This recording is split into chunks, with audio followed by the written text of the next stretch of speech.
بسم اللہ الرحمن الرحیم۔ السلام علیکم ورحمۃ اللہ وبرکاتہ۔ تہجد کی نماز کا اصل طریقہ اور اس کی برکات۔ پیارے ناظرین، نماز بندے اور رب کے درمیان سب سے مضبوط رشتہ ہے۔ 5 وقت کی نماز فرض ہے، مگر ان فرض عبادات کے بعد سب سے عظیم اور افضل نماز تہجد ہے۔ یہ وہ عبادت ہے جو اللہ کے خاص بندے رات کے سناٹے میں کرتے ہیں، جب دنیا سو رہی ہوتی ہے اور دل کو سکون اور قرب الہی نصیب ہو رہا ہوتا ہے۔ تہجد دراصل ایمان والوں کی پہچان ہے۔ قرآن مجید میں ارشاد ہے، وَمِنَ اللَّيْلِ فَتَہجَّدْ بِهِ نَافِلَةً لَكَ عَسَىٰ أَن يَبْعَثَكَ رَبُّكَ مَقَامًا مَحْمُودًا۔ سورۃ البنی اسرائیل آیت نمبر 79۔ ترجمہ: رات کے کچھ حصہ میں تہجد پڑھا کرو،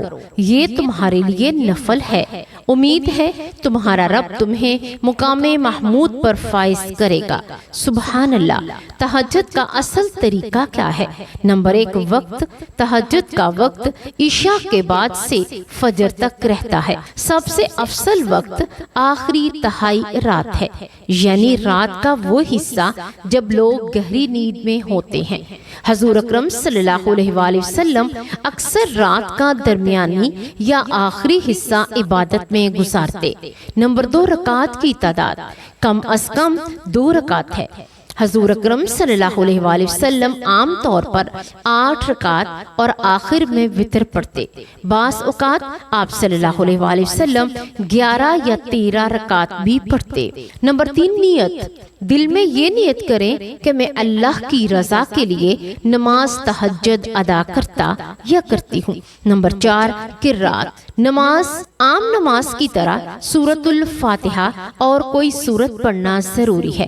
لمبی تلاوت افضل ہے، مگر جو آسان ہو پڑھ سکتے ہیں۔ آپ صلی اللہ علیہ وآلہ وسلم کبھی کبھی اتنی لمبی تلاوت کرتے کہ رکوع اور سجدے میں بھی لمبے ہوتے۔ نمبر 5، دعا۔ تہجد کے بعد دعا بہت اہم ہے، اور یہ وہ وقت ہے جب اللہ اپنے بندوں کو آواز دیتا ہے کوئی مغفرت مانگنے والا کہ میں بخش دوں، ہے کوئی مانگنے والا کہ میں عطا کر دوں۔ مسلم شریف۔ روزانہ تہجد پڑھنے کے فوائد اور برکات۔ نمبر 1، اللہ کا قرب۔ تہجد انسان کو اللہ کا خاص محبوب بناتی ہے۔ یہ وہ عبادت ہے جس میں بندہ تنہائی میں اپنے رب سے سرگوشی کرتا ہے۔ نمبر 2، دعا کی قبولیت۔ رات کے آخری پہر میں مانگی جانے والی دعائیں رد نہیں ہوتی۔ جو شخص تہجد میں ہاتھ اٹھاتا ہے، اللہ اس کی فریاد سنتا ہے۔ نمبر 3، دل کا سکون۔ دن بھر کی مصروفیات اور پریشانیوں کا بوجھ دل پر ہوتا ہے۔ تہجد کے وقت جب آنکھوں سے آنسو بہتے ہیں اور دل اللہ کے سامنے جھکتا ہے تو دل کو عجیب سکون ملتا ہے۔ نمبر 4، گناہوں کی معافی۔ رسول اللہ صلی اللہ علیہ وآلہ وسلم نے فرمایا، تہجد کا اہتمام کرو، کیونکہ یہ تم سے پہلے نیک لوگوں کا شیوا تھی۔ یہ اللہ کے قریب کرنے والی، گناہوں کو مٹانے والی اور جسم کو بیماریوں سے بچانے والی ہے۔ نمبر 5، روحانی بلندی۔ تہجد پڑھنے والے کو اللہ مقام محمود عطا فرماتا ہے۔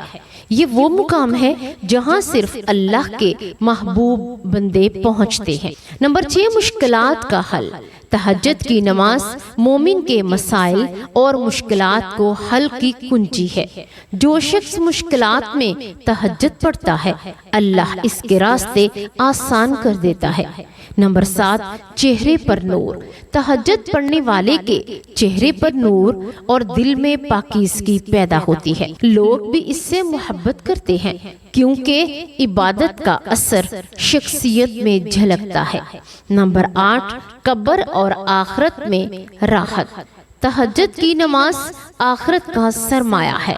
یہ نماز قبر میں روشنی اور آخرت میں کامیابی کا ذریعہ بنتی ہے۔ صحابہ کرام اور تہجد۔ صحابہ کرام کے ہاں تہجد کا معمول بہت مضبوط تھا۔ حضرت عمر رضی اللہ تعالی عنہ رات کو لوگوں کو نماز کے لیے جگاتے اور کہتے، اے لوگو اٹھو اور نماز پڑھو، اللہ کی رحمت کو حاصل کرو۔ حضرت عثمان رضی اللہ تعالی عنہ اکثر قرآن مجید کی ایک مکمل قرات تہجد میں کر لیتے۔ حضرت علی رضی اللہ تعالی عنہ اور حضرت فاطمہ رضی اللہ تعالی عنہ کو بھی رسول اللہ صلی اللہ علیہ وآلہ وسلم تہجد کی تاکید فرماتے۔ تہجد پڑھنے کی عملی آسانیاں: عشاء کی نماز جلدی پڑھ کر جلدی سونا۔ رات کو اٹھنے میں مشکل ہو تو سونے سے پہلے ہی کچھ نفل پڑھ لینا۔ الارم لگا لینا یا کسی کو جگانے کی ہدایت دینا۔ شروع میں صرف 2 رکعت پڑھیں، آہستہ آہستہ عادت بنا لیں۔ تہجد کے بارے میں ایک ایمان افروز شعر: رات کی تنہائی میں جب بندہ سجدہ ریز ہوتا ہے، زمین و آسماں کے رب سے راز و نیاز ہوتا ہے۔ نتیجہ کلام کیا ہے؟ تہجد کی نماز صرف ایک نفل عبادت نہیں بلکہ ایمان کی تازگی، دل کو سکون، گناہوں کی معافی اور دنیا آخرت کی کامیابی کا راستہ ہے۔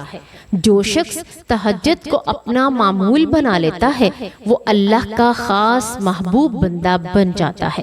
لہٰذا ہمیں چاہیے کہ اپنی زندگی میں آہستہ آہستہ تہجد کو شامل ضرور کریں، چاہے 2 رکعت ہی کیوں نہ ہو، مگر خلوص سے دل سے اللہ کے سامنے کھڑے ہوں۔ یہی اصل عبادت ہے اور یہی اصل کامیابی ہے۔ پیارے ناظرین، اس مقدس مہینے ربیع الاول میں ہم اللہ تبارک و تعالیٰ سے دعا کرتے ہیں کہ اللہ تبارک و تعالیٰ اس پیارے مقدس مہینے کے صدقے اپنے پیارے محبوب محمد مصطفیٰ صلی اللہ علیہ وآلہ وسلم کے صدقے ہمیں پنجگانہ نمازی بنا دے اور ہمیں تہجد گزار بنا دے۔ پیارے ناظرین، حضور پاک صلی اللہ علیہ وآلہ وسلم کا صدقہ دے کر یا ان کا وسیلہ دے کر اللہ تبارک و تعالیٰ سے آپ جو بھی دعا کریں گے اللہ تبارک و تعالیٰ ضرور قبول فرمائے گا۔ ہاں، اس بات کو یاد رکھیں، اگر آپ درود پاک پڑھیں تو حضور پاک صلی اللہ علیہ وآلہ وسلم آپ کی سفارش کریں گے۔ درود پڑھنا بہت افضل ہے۔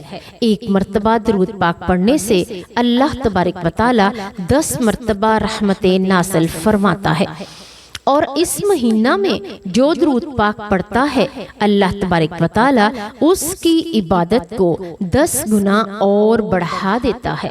اس لیے اگر 1 مرتبہ ہم درود پاک پڑھیں گے تو اللہ تبارک و تعالی ہمیں اس کا بہت زیادہ اجر دیں گے۔ ہم درود پاک پڑھ کر حضور پاک صلی اللہ علیہ وآلہ وسلم کے وسیلے سے دعا مانگے کہ اللہ تبارک و تعالی ہمیں تہجد گزار بنا، اللہ ہمیں عبادت گزار بنا، اللہ ہماری نماز میں خشوع خضوع پیدا کر دے، اللہ تبارک و تعالی ہمیں اپنا فرما بردار بنا اور ہماری اولاد کو اپنے پیارے پیغمبروں کا، نبیوں کا، رسولوں کا اور ماں باپ کا فرما بردار بنا دے۔ تو اگر اس طریقے سے ہم اللہ تبارک و تعالیٰ سے دعا مانگیں گے تو انشاءاللہ ہمیں پوری امید ہے اللہ پاک ہماری دعا کو ضرور قبول فرمائیں گے۔ اللہ سے دعا ہے کہ اللہ تبارک و تعالیٰ نیکی کی بات کو سننے، سمجھنے اور اس پر عمل کرنے کی توفیق عطا فرمائے۔ پیارے ناظرین، امید کرتی ہوں آپ کو تہجد پڑھنے کا اصل طریقہ کیا ہے اور تہجد پڑھنے سے اللہ پاک ہمیں کیا کیا انعام بخشتے ہیں ضرور سمجھ میں آیا ہوگا۔ اس معلوماتی ویڈیو کو آپ صدقہ جاریہ سمجھ کر دوسروں تک شیئر ضرور کیجیے، کیونکہ اگر آپ کے بتائے ہوئے طریقے سے کوئی نیکی کر لے اور وہ نیکی اللہ کی بارگاہ میں قبول ہو جائے تو اللہ تبارک و تعالی اس کا اجر آپ کو بھی ضرور عطا فرمائیں گے انشاءاللہ۔ اللہ سے دعا ہے کہ اللہ تبارک و تعالی ہماری زندگی کا خاتمہ ایمان کی حالت میں کرے، آمین یا رب العالمین۔